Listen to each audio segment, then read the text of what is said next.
गुरु उसी को कहते हैं। जो जीव आत्मा को धर्मात्मा से जोड़ते हैं उसका नाम गुरु है। वही हमारे धर्म गुरु चित्तरंजन जी।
चित्तरंजन यूराव के करना प्रणाम करना जोहार।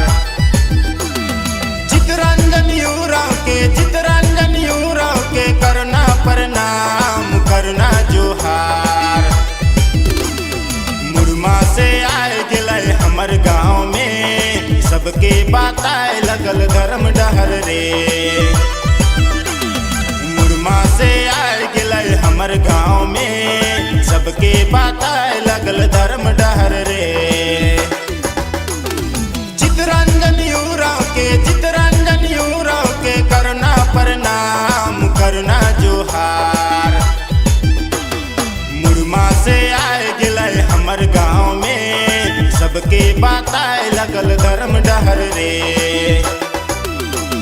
मुरमा से आए गिलय हमर गाँव में सबके बात लगल धर्म डहर रे।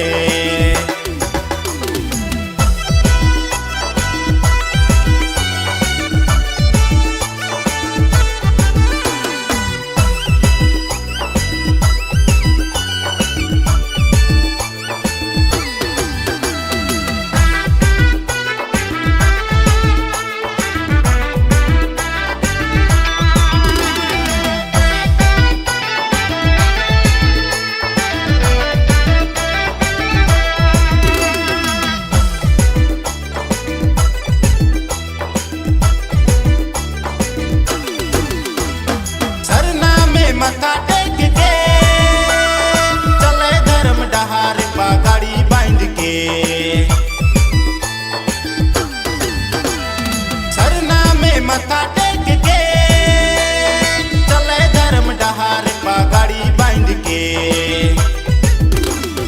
आयु बाबा छोड़ के मोह माया तोड़ के, आयु बाबा छोड़ के सरना झंडा लेके सबके बात आए लगल धर्म डहर रे। आयु बाबा छोड़ के मोह माया तोड़ के, आयु बाबा छोड़ के सरना झंडा लेके सबके बात आए लगल